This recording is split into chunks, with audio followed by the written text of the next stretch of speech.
Hello അസ്സലാമു അലൈക്കും. Welcome back to my channel. എല്ലാവർക്കും സുഖമാണല്ലോ. അപ്പോൾ ഇന്ന് ഞാനിവിടെ വന്നിരിക്കുന്നത് പുതിയൊരു വിഭവമായിട്ടാണ്. വീഡിയോയിലേക്ക് പോകുന്നതിന് മുമ്പായി ആരെങ്കിലും പുതുതായി ഈ ചാനൽ കാണുന്നുണ്ടെങ്കിൽ ലൈക്ക് ചെയ്യുക, ഷെയർ ചെയ്യുക, സബ്സ്ക്രൈബ് ചെയ്യുക. അപ്പോൾ നമുക്ക് വീഡിയോയിലോട്ട് പോവാം.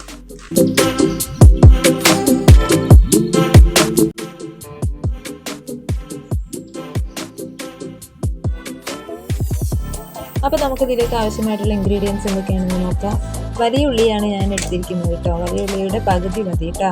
പിന്നെ വേണ്ടത് ഏതെങ്കിലും ഒരു വെജിറ്റബിൾ ആണ്. ഞാനിവിടെ എടുത്തിരിക്കുന്നത് പയറാണ്. പിന്നെ വേണ്ടത് 2 പച്ചമുളക്, ആവശ്യത്തിന് കറിവേപ്പില, ആവശ്യത്തിന് ഉപ്പ്. ഇത്രയും സാധനങ്ങളാണ് വേണ്ടത് കേട്ടോ. ഇനി നമുക്ക് ഗ്യാസ് ഓണാക്കി അതിലേക്ക് ഒരു പാൻ വെച്ച് കൊടുക്കാം.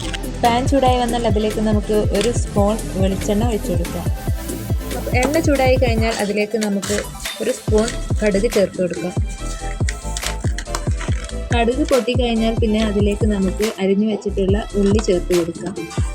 ഉള്ളി വെളിച്ചെണ്ണയിലിട്ട് നന്നായിട്ട് വഴറ്റിയെടുക്കുക. ഉള്ളി നന്നായിട്ട് വഴറ്റിയതിന് ശേഷം അതിലേക്ക് നമുക്ക് അരിഞ്ഞു വെച്ചിട്ടുള്ള പയർ ചേർത്ത് കൊടുക്കാം. എന്നിട്ട് നന്നായിട്ടൊന്ന് മിക്സ് ചെയ്ത് കൊടുക്കാം.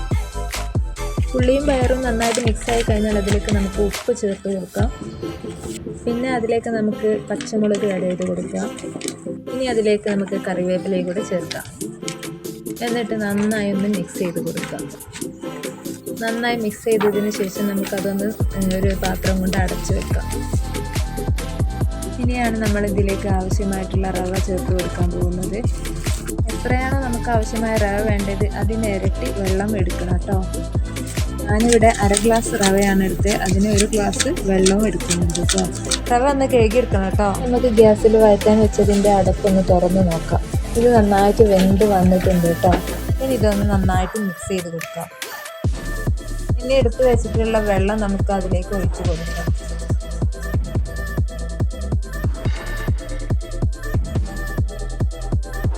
ഇത് നന്നായിട്ടൊന്ന് ഇളക്കി കൊടുത്തതിന് ശേഷം നന്നായിട്ട് മൂടി വെക്കാം. 10 മിനിറ്റിന് ശേഷം ഞാൻ തുറന്നു നോക്കിയപ്പോൾ നന്നായിട്ട് തിളച്ച് വന്നിട്ടുണ്ട്. ഇനി ഇതിലേക്ക് കഴുകി വെച്ചിട്ടുള്ള റവ ചേർത്ത് കൊടുക്കാം. ഇനി ഇത് അടിയിൽ പിടിക്കാതിരിക്കാൻ വേണ്ടിയിട്ട് ഇളക്കിക്കൊണ്ടിരിക്കുക. ഇനി ഇതൊരടപ്പ് കൊണ്ട് മൂടി വെക്കാം. 2-3 മിനിറ്റിന് ശേഷം ഒന്ന് തുറന്ന് നോക്കാം. അപ്പം നമ്മുടെ ഉപ്പുമാവ് ഇതാ ഇവിടെ റെഡി ആയിട്ടുണ്ട്. ഇനി ഇത് നമുക്കൊരു സെർവിങ് ബൗളിലേക്ക് സെർവ് ചെയ്യാം.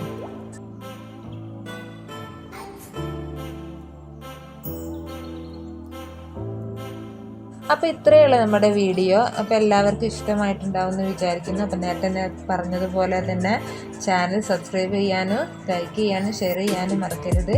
വീണ്ടും കാണാം. ബൈ.